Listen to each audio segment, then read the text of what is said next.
दिक्कत यह है कि विपक्ष घबरा गया है और ये स्वाभाविक भी है।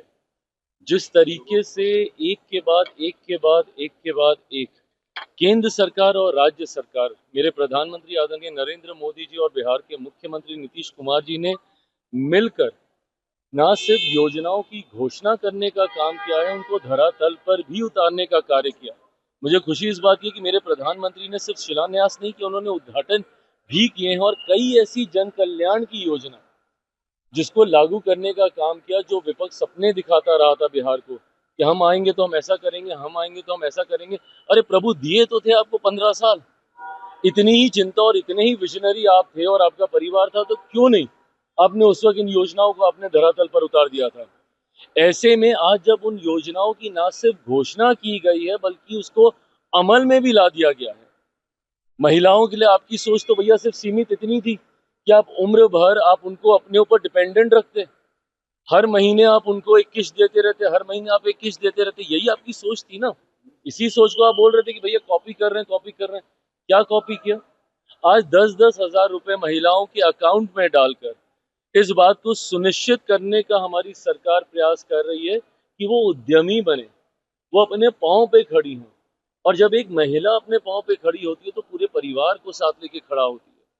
तो ऐसे में जिन महिलाओं के अकाउंट में गए हैं 10 हजार रुपए, वो इसलिए नहीं गए कि भैया आज दिए हैं फिर तुमको दे देंगे, फिर तुमको दे देंगे। नहीं, आप एक प्रोजेक्ट तैयार कीजिए। आप जिस भी व्यवसाय में आप जाना चाहती हैं, आप उसके लिए आप कार्य कीजिए, इनिशियल रिपोर्ट सबमिट कीजिए और उसके बाद 2 लाख रुपए की और राशि आपको दी जाएगी ताकि आप उसको पूरी तरीके से आप स्थापित कर सकें।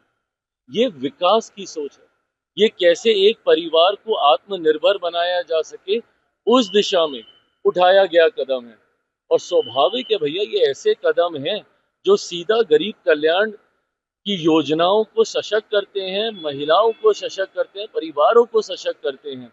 ऐसे में आपको स्वाभाविक है चुभना ये सारी बातें, क्योंकि आपने तो सपने में भी नहीं सोचा था कि ऐसी योजना भी आ सकती है। एक सवाल और है, पीके ने एक बड़ा आरोप लगाया है उप मुख्यमंत्री प्रशांत किशोर सम्राट चौधरी पर, और उन्होंने कहा कि सिर्फ सीएम पर एक बड़ा भ्रष्टाचार और सीएम पे एक बड़ा। देखिए, प्रशांत जी एक के बाद एक के बाद एक के बाद एक कई आरोप पे आरोप लगा रहे हैं।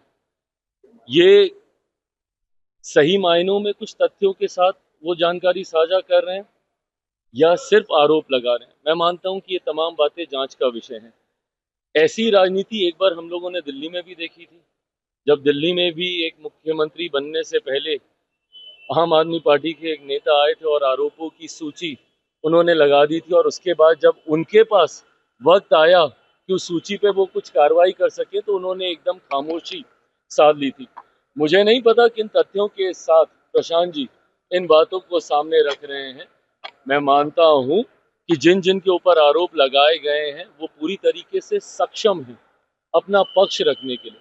उनमें से कुछ नेता ने बहुत प्रमुखता से मानहानि का दावा भी किया है, और भी जो स्पष्टीकरण की जरूरत पड़ेगी समय समय पर ये आरोप लगाएंगे, वो जवाब देंगे। दूध का दूध, पानी का पानी अपने आप होगा।